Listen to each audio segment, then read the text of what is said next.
It was the refusal that shook the very foundations of the House of Windsor, a moment of steel-spined determination that proved, long before she wore a tiara, that Catherine Elizabeth Middleton was born to rule. We are traveling back in time today, back to a moment 19 years ago that defined the future of the monarchy. Picture the scene. It is 2006. A young, vibrant, and undeniably stunning Kate Middleton is standing on the parade grounds of Sandhurst. She is watching the love of her life, Prince William, graduate. She is wearing that iconic red coat, the black hat, looking every inch the future queen. And amidst the pomp, the ceremony, and the lip readers catching her whispering that William looked so sexy in his uniform, a secret drama was unfolding behind the scenes. A drama that involved an unprecedented invitation from the Queen herself, a golden ticket to the inner sanctum of Sandringham for Christmas. And what did Kate do? Did she run to the palace? Did she desperate grab the opportunity like a reality star chasing clout? No. She looked the institution in the eye, and she said, no. She turned down the Queen. She turned down the Prince. She turned down the most exclusive Christmas party on earth, and in doing so, she taught the royal family a lesson in self-worth that they have never forgotten.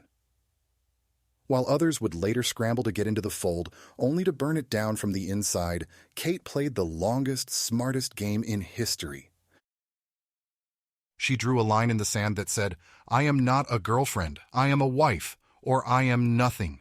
Welcome back to the channel, the only place where we dig up the history that explains the present, where we expose the truth about who has the character to wear the crown and who simply crumbles under the weight of it. If you admire the Princess of Wales and her iron will, smash that subscribe button right now. We are deep diving into the Christmas ultimatum that saved the monarchy. Let's set the stage because the context here is absolutely vital. The year is 2006. William and Kate have been dating since 2001. 5 years. In the world of modern dating, 5 years is a lifetime. The press was calling her Waity Katie. They were mocking her patience. They were painting her as a commoner waiting by the phone for her prince to propose. But the reality, as we now know, was very different.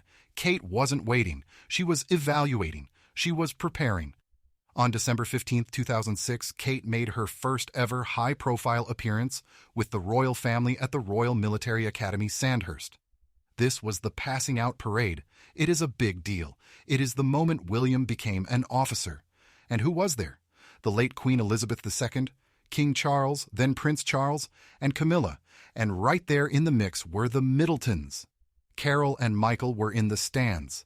This was the soft launch of the future in-laws. Kate looked spectacular. We all remember the photos, the bright red coat. The oversized black Philip Treacy hat, she stood out, she commanded attention. And according to the lip readers mentioned in the report, she wasn't just standing there stiffly. She turned to her friends and praised William's uniform, declaring it to be so sexy. I love this detail. It shows the passion. It shows the chemistry. This wasn't a marriage of convenience. This was a young woman looking at her man and feeling the heat. It humanizes them. It reminds us that before the duty, before the children, before the weight of the world, there was a spark, a fire, and that fire is what has sustained them through the storms of the last 2 decades. But here is where the story takes a sharp turn into the royal insider territory. Following this graduation, the royal family, likely impressed by Kate's demeanor and her conduct, extended an olive branch. They invited her to Sandringham for Christmas. Now you have to understand this was huge. Historically, the Sandringham Christmas table is for married couples only.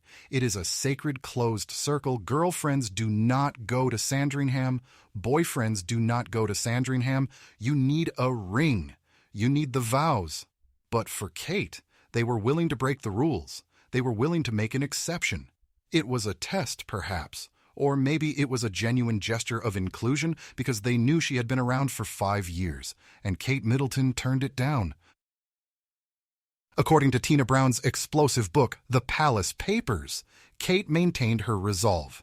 She decided that she would not go to such a significant royal family gathering unless she had a ring on her finger. Kate, reflecting the confident mood of her Philip Treacy hat, Declined, Brown wrote. William met her decision with silence. Just think about the strength of character that takes. Most young women in that position, facing the pressure of the press, facing the weighty Katie headlines, would have jumped at the chance. They would have thought, if I go to Sandringham, it proves I'm in, it proves I'm important. They would have seen it as a victory, but Kate saw it as a trap. She knew that if she went to Sandringham as a girlfriend, she would be setting a precedent. She would be the +1. She would be the eternal girlfriend. She didn't want to play house. She wanted to build a home. She wanted the commitment, the security, and the respect that comes with marriage. She effectively said to William, I love you. I think you're sexy in that uniform, but I am not going to pretend to be part of this family until I am actually part of this family. It is the no ring, no bring rule, executed with royal precision. And let's look at the contrast. Oh, the delicious, painful contrast with the Duchess of Sussex. Fast forward to 2017, Meghan Markle had been dating Prince Harry for barely a hot minute compared to Kate's 5 years. And yet, Meghan was invited to Sandringham for Christmas before she was married. She broke the rule. The Queen bent the protocol for Harry's shiny new toy. And what happened? Meghan went. She smiled for the cameras. She walked the walk. She secured the bag. But did she respect the institution? No. Years later, she mocked the traditions. She complained about the family. She took the privilege that Kate had denied herself, and she threw it back in their faces. Kate waited until 2011. She waited until she was Catherine, Duchess of Cambridge, wife of the future king. And when she finally walked to church at Sandringham, she walked with her head held high, knowing she had earned her place. She wasn't a guest. She was a member. That distinction is everything. It is the difference between someone who wants the title and someone who understands the job. But the rejection of the invitation had consequences in 2006. It wasn't all smooth sailing. The report tells us that William met her decision with silence. And in retaliation, or perhaps out of caution, he didn't show up to the Middletons' New Year's Eve celebration. Tina Brown writes that King Charles and Queen Elizabeth convinced him against attending the Middleton party. They allegedly found it unfair to expose Kate to so much press harassment unless an engagement was imminent. This is a fascinating insight into the late Queen's mind. It is an understatement to say that the Queen was skittish about any marriage that might fail, Brown added. The Queen had seen 3 of her 4 children divorce, Charles and Diana, Anne and Mark, Andrew and Fergie. The 1990s had been a bloodbath of royal marriages. The Queen was terrified of history repeating itself. She looked at William and Kate and thought, we cannot get this wrong.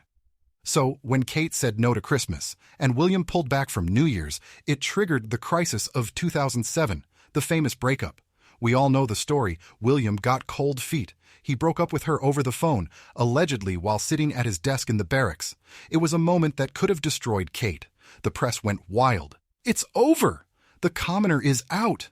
But what did Kate do? Did she go on Oprah? Did she write a memoir called Heartbroken? Did she leak stories about William's partying? No. She put on a miniskirt. She joined a rowing team. She went out dancing. She looked fabulous. She showed William exactly what he was missing. She showed the world that she didn't need the prince to be happy. She had her own life, her own family, and her own dignity. She weaponized her silence. And it worked. Within months, William was crawling back. He realized that he had made a colossal mistake. He realized that this woman, the one who had the guts to say no to the Queen's Christmas invitation, was the only woman strong enough to stand by his side. That breakup was the crucible. It forged the steel that we see in the Princess of Wales today. When she deals with the trolls, when she deals with the health scares, when she deals with the Sussex drama, she draws on that reserve of strength she built in 2007. The fact that she refused the Christmas invite in 2006 was the first sign of this strength. It was a gamble, a massive gamble. She could have lost him. He could have found someone else who was willing to play the game. He could have found an aristocrat who didn't care about the ring. But William didn't want a yes girl. He wanted a partner. He wanted an equal. And by drawing that boundary, Kate proved she was his equal. This story also highlights the incredible support system Kate has in her parents, Carol and Michael. Remember, they were at Sandhurst too. They have been there every step of the way. When William pulled out of New Year's Eve, do you think Carol panicked? Do you think she leaked a story? No. She likely poured Kate a drink, told her to hold her head up, and welcomed her home. The stability of the Middletons is the secret weapon of the Wales monarchy. We talked recently about them having a secret guest house at Forest Lodge. This is why. Because they played the long game too. They didn't sell out. They protected their daughter, and by extension, they protected the future king. Now let's look at the sexy comment again. It's such a fun human detail. So sexy. It reminds us that William and Kate are, at their core, a couple who are physically attracted to each other. We see it in the way they look at each other at events now, 19 years later. The spark is still there. Compare that to the performative hand-holding we see from other quarters. Harry and Meghan are constantly clutching each other, gripping onto each other like they are drowning. William and Kate don't need to do that. They have a quiet confidence. They have a history. They have weathered the breakups, the makeups, the press intrusion, and the family wars. And it all goes back to that red coat and that refusal.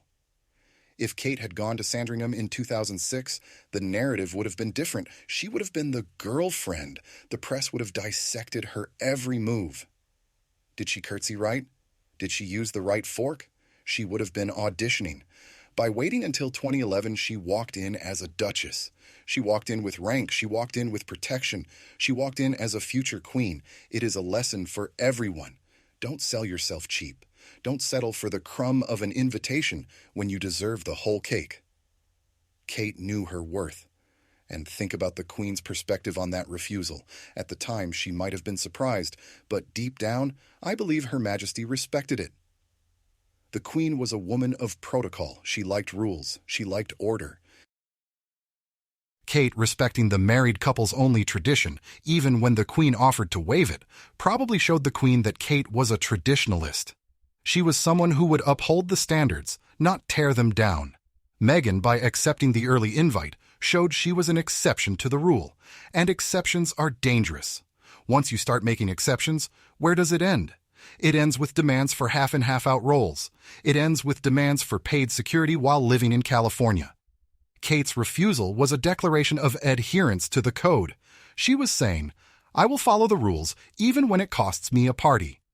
Today, as we look at the Princess of Wales, recovering from her illness, preparing for her own Christmas Carol concert, we see the fruits of that discipline.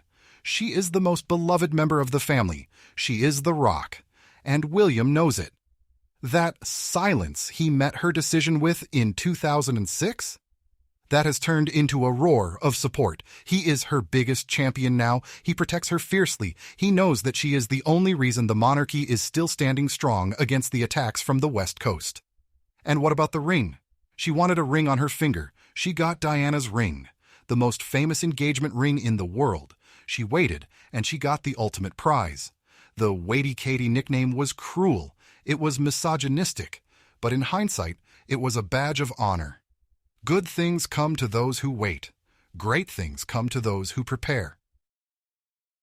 So, this Christmas, when you see the royal family walking to church, remember the ghost of Christmas 2006. Remember the girl in the red coat who stayed home. Remember the girl who said no to the Queen so she could one day say yes to the King. It is a story of empowerment. It is a story of love.